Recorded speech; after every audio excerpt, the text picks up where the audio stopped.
Today we're going to take a look at dwarf planets. Little, but not insignificant. Now, what is a dwarf planet? We know about planets and asteroids and moons and such. Well, a dwarf planet is a new designation, well, relatively new anyway. In 2006, the International Astronomical Union met in Prague to formally define what a planet is. This group is responsible for naming planets, naming moons, and basically everything that's in the universe, really. And so they decided, let's come up with a definition for the word planet, because there are lots of things getting discovered. We need to know what's what. So they came up with three definitions or three parameters that makes a planet. Here you see them with their voting for the parameters as we're going to describe them today. First off, if it's a planet, it needs to be round. Planets are round, moons are round, dwarf planets are round, and some asteroids are round as well. So that's not really helpful. There's a lot of things that are round in our solar system. The second thing is they need to orbit the sun. So that takes care of the moons. The moons are out. And all that's left are planets, asteroids, and dwarf planets. But there is at least one planet that does not technically orbit the sun. Some of the astronomers pointed out that Jupiter doesn't actually orbit the sun, they orbit each other. Because Jupiter is so large, the mass causes it to orbit a point just outside the solar disk. When, say, the moon orbits the Earth, it does not orbit the very center of the Earth. It orbits a point just outside the center of the Earth, still within the Earth though, so that it does orbit the Earth.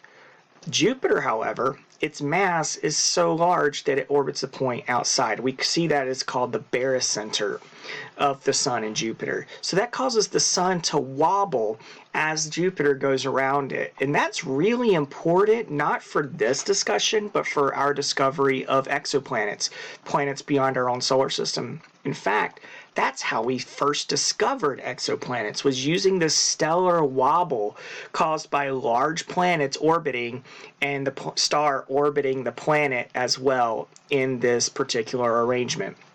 So even though Jupiter doesn't technically orbit the sun, we're kind of grandfathering it in because, well, it's the largest planet, and it's the only one that does not meet this particular definition. So we're allowing that. The third one is really the stickler. This is the one where Pluto was removed, or caused Pluto to be removed from the planetary database, if you will, and become a dwarf planet. So neighborhood is a group of material basically in the orbit of the object, and as the gravitational field of the object moves into that material, it pushes it away, causing it to move out of the way, really, clearing the neighborhood. Earth does it, Jupiter does it, Mars does it, Mercury does it, so many other objects do this. The planets, the dwarf planets, the moons, and other things don't, because they're so small, and their gravity is not strong enough to push the stuff out of the way. Here you see the cartoon. Pluto's telling all of his stuff in the neighborhood to move out of the way, and they're not doing it because, well, he's just not strong enough. So, sorry Pluto, you're not a planet anymore. You're a dwarf planet, but you have some pretty impressive company, and that's what we're looking at today. We're going to take a look at all the dwarf planets. Some of them have not officially been recognized as dwarf planets, but do stand a very good chance of becoming dwarf planets. So, what you're going to see as we move through this presentation, I've got it set up so that we meet the dwarf planets in order in their relationship with the sun. So you'll start with the first dwarf planet as you move out away from the sun, and we'll finish with really, really, really far away from the sun.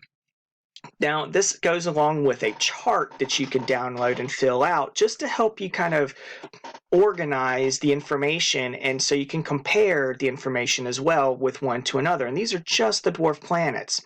So the dwarf planet, we're going to start off with the name of the dwarf planet, And I'm going to include its location. Is it in the asteroid belt? Is it in something called the Kuiper belt, which is beyond the orbit of Neptune? Or is it even further away in something called the inner Oort cloud, which I will get to later on in this presentation? Second, how many moons does it have? Some have none, some have a few. So we're going to take a look at that. Diameter, how big is it? And I'm going to give you in the diameter in kilometers. I don't expect anybody to memorize these things. It's just a comparison purpose. So you can compare how big or actually how small these objects actually are. Keep in mind, Pluto is the largest of the dwarf planets, and it's smaller than the United States, smaller than Australia. So it's a pretty small object. And then all the other dwarf planets are even smaller. Next, we have the orbit. The orbit is how long or how far away the object is from the sun on average. These things have some incredibly elliptical orbits, meaning they come very close to the sun, relatively speaking, and they go really far away from the sun, as we're going to see in a few of the images. I use the semi-major axis, which is the kind of the average distance that this object is from the sun at any given time. So that's the distance from the sun listed as orbit in the slideshow. Finally, we have the period. How long does it take for the object to complete one single revolution in Earth years? And I'll also describe, just to kind of put things in perspective a little bit, how long it takes for this object to go around the sun by placing it at the last time it was in its current location. So basically one of its revolutions, when was it previously at that spot?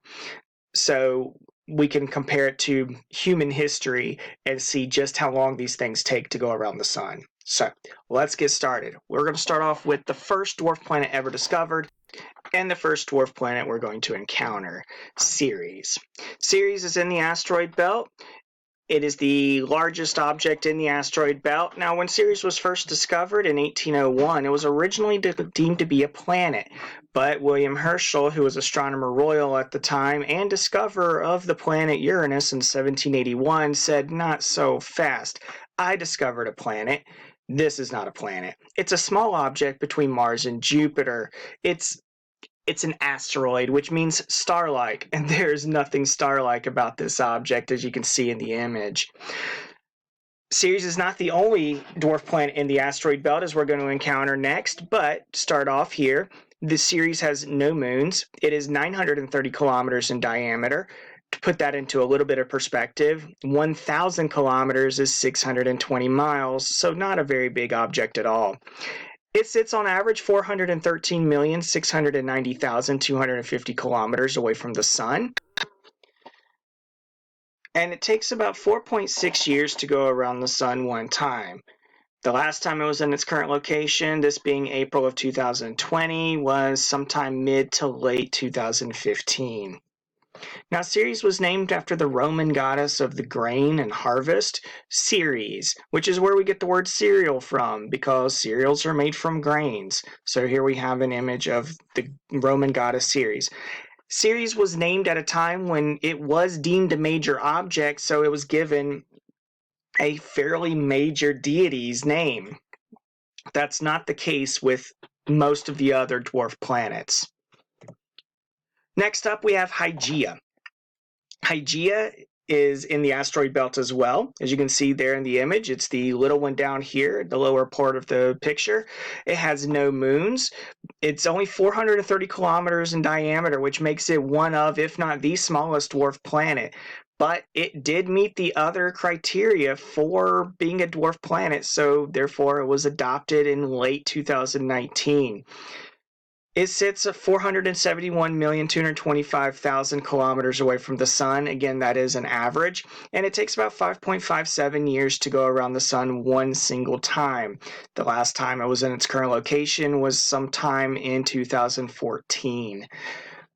Now, here we have Haumea's namesake. This is the Roman goddess of healing and health. So that's where we get the word hygiene from. So Haumea is named after her. Now, we're going to enter the outer portion of the solar system now. We're moving beyond Neptune. There are no dwarf planets between Hygeia and this one. This is called Orcus. Orcus is a Kuiper Belt object named after an underworld deity, the punisher of those who can't keep promises or break their promises. Orcus has one moon. It's 917 kilometers in diameter, 5,860,180,000 kilometers away from the sun. It's really far away. But again, it's just beyond the orbit of Neptune. It is not that much. It's not even further away than Pluto. It takes 245 years for Orcus to make one complete revolution. The last time it was in its current location, so again, this is April 2020, was 1775, I believe, if I did my math correct. 1775, America was just entering the American Revolution, or starting the American Revolution, I guess you could say. So the entire history of America as America is one revolution of this object, which is pretty impressive that's how long it takes for it to go around the sun. Next up is Pluto. Pluto, everybody's favorite for whatever reason, maybe because it was discovered by an American, Clyde Tombaugh, in 1930, whatever the reason. Pluto seems to be, again, everybody's favorite, or at least one of the more popular objects in the solar system. It is a Kuiper Belt object. It has 5 moons, of all things. The 5 moons are seen here in the picture. This is its biggest, Charon, Charon. It also has Nix, Hydra, Styx, and Kerberos. Kerberos is the Greek spelling of the Cerberus, which is the 3-headed dog guarding the underworld. So 5 moons for little Pluto. Pluto is the largest of the dwarf planets, 2,370 kilometers in diameter. It sits 5,874,000,000 kilometers away from the sun, again on average. And it takes 247.68 years, which puts it, the last time it was in its current location was 1772, sometime mid to late 1772. So looking at that, its entire history as we've known it, from its discovery in 1930 to its reclassification in 2006 to this particular presentation now in 2020, represents a little more than 1/3 of its revolution. So it's just a little frozen rock spinning out there in space going around the sun. It really doesn't care if it's a planet, a dwarf planet, or something else. It's just an object, and this helps us understand what these objects are. Now, there's something unique about Pluto and Charon there, seen in the image, that makes it different from other objects. It is a dual planetary system, meaning it and its moon orbit each other. So as Charon goes around it, Pluto actually orbits a small circle. So Pluto and Charon actually orbit each other, much like we saw with Jupiter and the Sun orbiting each other. This is a dual planetary system. It's the only dual planetary system we have in our solar system that we know of right now. It is possible that someday Charon may be recognized as a dwarf planet as well, but not at the moment. It's not. Now we move on to Salacia. Salacia is named after a ocean goddess. It's a Kuiper Belt object, 1 moon, 846 kilometers in diameter, 6,327,000,000 kilometers away from the sun, again on average. It takes 273.98 years to go around the sun one time. The last time it was in its current location was 1746, sometime late 1746, possibly. So we're looking at a very, very, very long time for it to go around the sun. But again, this is nowhere close to being the longest. I don't have much information about Salacia. It's a fairly recent addition to the Dwarf Planet group, but it was discovered by a man by the name of Mike Brown at Caltech, and you're going to hear his name actually quite a bit. Most of the objects we're going to talk about were discovered by him. Pluto, Hygeia series, they were not discovered by him. And a couple of the others weren't, but most of them were discovered by him and he and his group. Another one discovered by Mike Brown. This one is Haumea. Haumea is named after a Hawaiian goddess of creation. It's a Kuiper Belt object. It has 2 moons seen there in that particular artist's illustration. It is 1,960 kilometers in diameter, which makes it one of the larger of the dwarf planets. And it sits about 6,432,011,461 kilometers away from the sun, taking 285 years to go around the sun one time. Again, the last time it was in its current location was 1735. That's before the French and Indian War. That's 40 years before the American Revolution. So we were still loyal British subjects at the time here in America. Haumea is a little bit odd shaped. It is an egg-shaped object, as you can see. It has a long axis and a short axis, and it actually orbits along that short axis so that it tumbles almost like an egg rolling downhill, and it does so fairly rapidly. It is believed that these objects that are its moons actually broke off from Haumea when it was early in its development. It got hit by something, and these 2 chunks broke off and are currently orbiting around it. Haumea is also unique in the sense that it has no official discoverer. I mentioned it was discovered by Mike Brown. Officially, though, it has no discoverer. It sits along with Mercury, Venus, Earth, Mars, Jupiter, Saturn, the Moon, the Sun, as having no official discoverer. That's because there's a little bit of scientific subterfuge and controversy surrounding it. Mike Brown originally discovered it.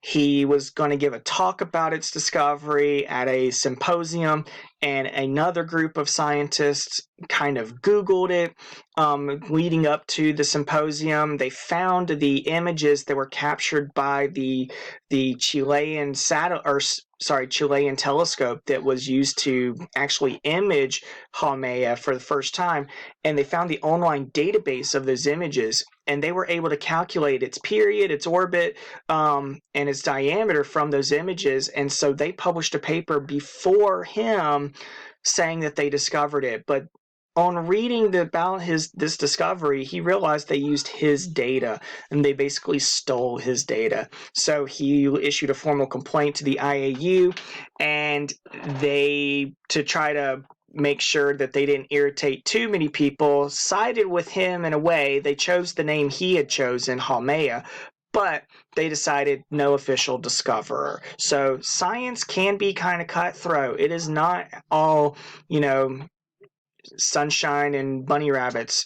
It is pretty cutthroat, especially when it comes to discovering new objects. So that was Haumea. Moving on, we have Qua Waar. As you can see in the image, it is a very small object, very, very, very far away, hard to see. And I picked this image for a reason, and I'll get to that in a second. Qua Waar is a Kuiper Belt object. It's named after a local indigenous tribe of Southern California that occupied the area around the telescope that was used to discover this particular object, also discovered by Mike Brown. This is actually the first major Kuiper Belt object that he found, so the first dwarf planet that Mike Brown and his team found. It has no moons. It is 1,074 kilometers in diameter. It is 6,493,353,000 kilometers away from the sun on average, taking 285.97 years, so a little longer than Haumea. So again, 1734 was the last time it was in its current location. Now, this image is kind of it's similar to how Clyde Tombaugh found Pluto. What Mike Brown did was he was taking pictures of the far, far, far away night sky, and he would feed it into a computer because we have digital cameras and that kind of technology now. This is in the early 2000s. And the computer would basically go through the images, stitching them together and eliminating essentially all of the really bright objects that don't move, as you can see here. Then it would flag a few of the objects that did look like it may have moved. There's a couple here, as you can see, that may look like they moved. And it would do this overnight. Mike Brown wrote the program that allowed it to do this. And then he would come in the next morning or whenever, and he would see what the computer said. Okay, check out these objects here. And then he would use his eyes and his knowledge and expertise to go through and say, nope, that's nothing. That's just a, aberration or something like that. And then he found this little guy right here moving.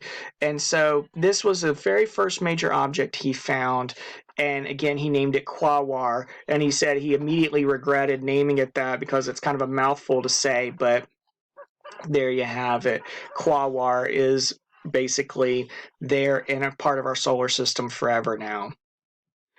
Now we have Makemake, my favorite one to say. Makemake is a Kuiper Belt object named after a well, I'll get to the story of how it got its name in just a second. It has no moons. It was 1,430 kilometers in diameter, sitting 6,783,345,606 kilometers away from the sun. Again, on average, 310 years to go around the sun one single time. The last time it was in its current location was 1710. That's a really long time ago. Now, Makemake has a fantastic story of how it got its name. So, again, discovered by Mike Brown and his group. They originally saw it or discovered it around Easter time, so they gave it the nickname Easter Bunny. Because these things usually have a really complicated name, something on the order of numbers and letters to deal with the date in which it was found and the telescope used to find it. And it's just, scientists are people, and so they came up with a little fun nickname. In this case, it's Easter Bunny. Well, when they were deciding, okay, this is an actual object, we need to give it an actual name, they wanted a creation god of some mythology somewhere that's not Greco-Roman, and so they wanted to go stick with that Easter theme somehow, and they were thinking, okay, Easter. Oh yeah, Easter Island. So here's Easter Island with the Moai statue. That's these big statue heads here. And the culture that created this is the Rapa Nui culture. And in Rapa Nui culture, the creation god is Makemake. So that's how Makemake got its name, to kind of start off with Easter, end up with big giant stone heads, leading to a name, Makemake. Varda. Varda was not discovered by Mike Brown. Its name comes from actually the Lord of the Rings. J.R.R. Tolkien created a whole mythology with his elves in his book, and Varda was the creator of the stars in that mythology. Varda is a Kuiper Belt object. It has one moon, 790 kilometers in diameter, 6,916,500,000 kilometers away from the sun, taking 313.1 years to complete one single orbit. The last time it was in its current location was, trying to do the math in my head here, so 1697, I would say. No. 1707. Sorry, 1707. Can't do my math right. 1707 was the last time it was in its current location. Now, I put this particular image here because I wanted to show you just how odd these objects are. So here we have the solar system. We've got Earth and Sun and all that in the middle here. We've got Jupiter and then Saturn and then Uranus and then Neptune. And here you see Pluto with its very eccentric orbit crossing the path of Neptune. But Pluto is also tilted in relation to the orbital plane of the other planets. Varda is even more tilted in its orbit. So you can see in this bottom image how tilted it is with respect to the other planets. And that's one of the hallmarks of the outer outer dwarf planets is they were not only do they follow incredibly elliptical orbits, but they also follow highly eccentric orbits, meaning they are incredibly tilted with respect to the orbital plane of the planets. And that's what's made them fairly hard to find, is we're looking in the orbital plane and they're up here or down here above or below it, with respectively. So it makes it very difficult to find. You have to point your telescope in the right spot at the right time in order to see these things. Next, we have Gong Gong. Gong Gong is the first and only Asian name given to a major planetary body in our solar system. It is a Kuiper Belt object. It has one moon, 1,230 kilometers in diameter, 10,120,500,000 kilometers away. From the sun on average, and taking 554 years to go around the sun one single time. The last time it was in its current location was 1466. 1466 was the last time it was in its current location. That is a ridiculously long time ago. I'm pretty sure Columbus was a toddler during that time. So a really, really, really far away object. Now, Gong Gong gets its name from a Chinese deity. Oops, wrong way. A Chinese deity that has red hair, and it was chosen because Gong Gong is red, and so they wanted to kind of stick with that red theme, and they did an online poll, if you will, of red-haired or red-associated deities, and Gong Gong won out on the internet, which was quite impressive that they chose a suitable name. Most of the time, whenever you submit things to the internet, you get some wackadoodle names, but Gong Gong actually works out really well. Next up, we have Eris. Eris is the reason why we're even doing this. Eris is named after the goddess of strife and discord, which is, in my opinion, the best name ever for an object in the solar system. It is a Kuiper Belt object. It has one moon, 2,326 kilometers in diameter, 10,180,122,074 kilometers away from the sun on average, taking 557 years. So again, the last time it was in its current location was 1463. So Eris was discovered by Mike Brown in 2005, and originally it was thought to be bigger than Pluto. As you can see, it is on one of the larger objects, just slightly smaller than Pluto.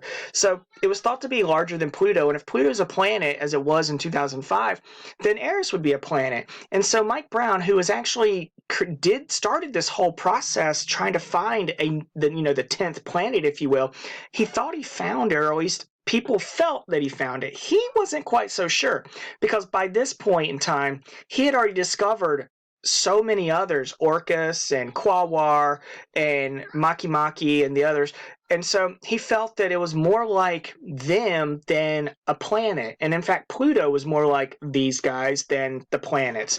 And so he felt a little... He says he actually used the word fraudulent to describe how he felt about Eris being claimed to be the 10th planet.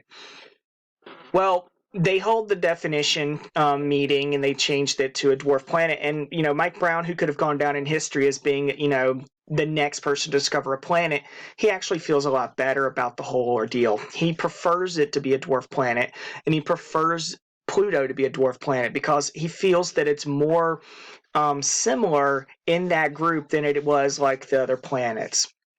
So Eris is the reason why this all started. Eris is the goddess of strife and discord. Perfect name. Again, perfect name for this planet, or dwarf planet.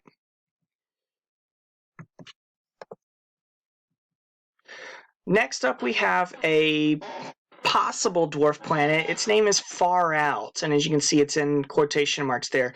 Far Out was discovered in 2018, and it was at the time, the farthest object ever discovered. As you can see in the image down here, Eris is sitting at 96 AU. 1 AU is the distance between the Earth and the Sun, an astronomical unit, about 93 million miles. Far out, when it was discovered, was at 120 AU, so 120 times 93 million miles.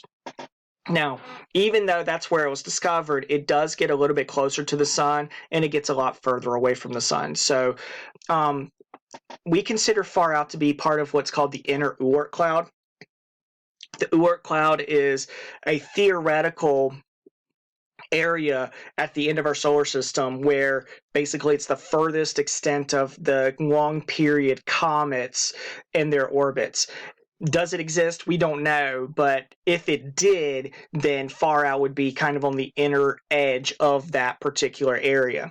Far out has no moons. It is at 656 kilometers in diameter, 17,100,000,000 kilometers away from the Sun, again on average, taking 1,223 years to go around the Sun one single time. The last time it was in its current location was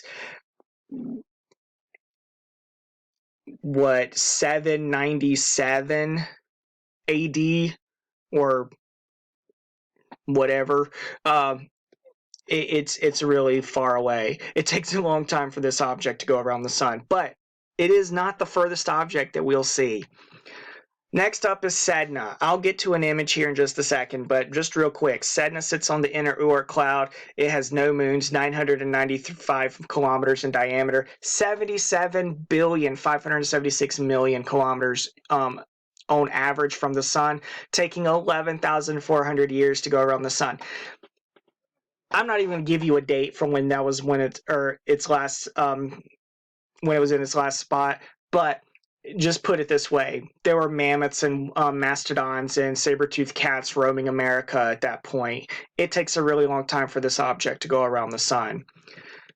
I love this image because it kind of puts things into a visual perspective. So in this corner up here, we have the inner solar system. So you've got Sun, Mercury, Venus, Earth, Mars in red there. Then you've got the asteroid belt where Ceres and Hygeia live. And then you've got Jupiter here in orange.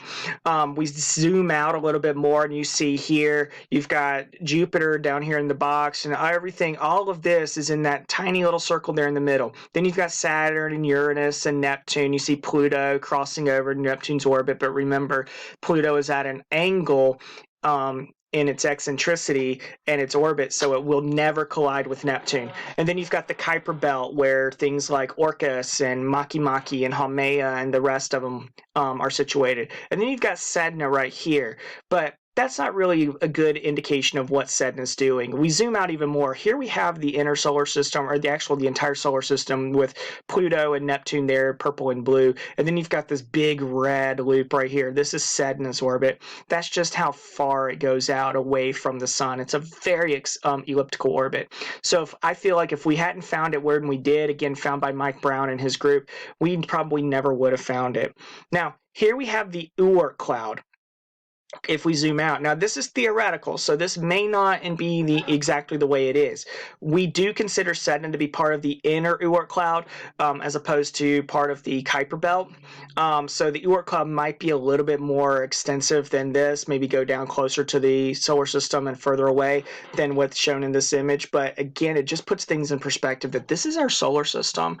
This is a very, very, very large area. And we barely know anything about it, in all honesty. So we move on. We have the Goblin. The Goblin is a fairly recent discovery, discovered in 2015, as you can see down here. This is why scientists give these things nicknames like the Goblin. Otherwise, they'd be talking about 2015 TG387. It's the TG part that gave it the Goblin's name. Here we have Sedna's orbit. As you can see, Sedna, as we saw in the last image, was really far away. Goblin is even further away. Is it a dwarf planet?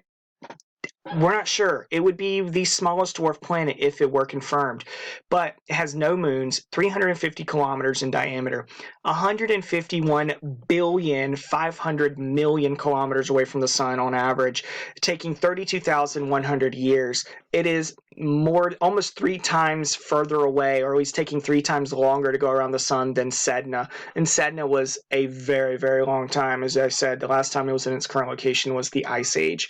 So the Goblin definitely would be one of the furthest objects we have ever discovered. But again, we're not fully done yet, because possibly beyond the Goblin, or around the area of the Goblin, we have another planet. This is completely theoretical. It's known as Planet 9. Unknown number of moons because we've never found it. It would be approximately 7 Earths in diameter. It would orbit somewhere between 60 and 120 billion kilometers away from the sun, and taking 10,000 to 20,000 years to go around the sun. Why, we don't know, because we've never found it, or we haven't found it yet, but we believe it to exist based on mathematical models. So when we look at this outer portion of the solar system, especially the dwarf planets, you see how extremely elliptical and eccentric these orbits are. It's believed by planetary scientists such as, again, Mike Brown and many of his colleagues, that there has got to be some explanation as to why these objects are going so far away from the sun right here. Why do they not have the normal, standard elliptical orbits of most of the other planets? Maybe there's an object out here that's throwing them off. Maybe there's an object about the size of, say, Neptune that might be gravitationally influencing these objects, and based on that the orbits of these objects, we think that there's an object out there, again, about the size of, almost the size of Neptune, not quite, but close.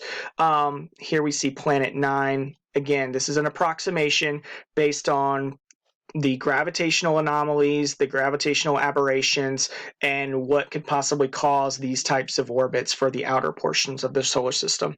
So maybe sometime in our lifetime we find out there actually is a 9th planet. So Pluto's not the 9th planet, but maybe there is another 9th planet, and maybe it's a fairly large planet. And maybe there's other stuff out there, because there is a lot of stuff out there that we have no idea about, and that we're just discovering. It is a very, very fantastic time right now to study the outer portion of our solar system. Now, if you're curious about any of this information, I got a good bit of it from a book called How I Killed Pluto and Why It Had It Coming by Mike Brown. He's a fantastic author. And he was right there on the front lines. I mean, he's the one who's making these discoveries, along with, again, a group of scientists who helped him out, and went off on their own and found some other things as well, independent of his group. So it's a very, very, very interesting time, and these are our dwarf planets. As you can see, there's a lot of diversity here. They're small, but they really are quite fascinating objects, and Pluto is, in this case, the biggest of them. So it went from being the smallest of the planets to being the largest of the dwarf planets. So maybe some vindication for Pluto if you're a fan of Pluto. All right. Thank you. I hope you enjoyed it.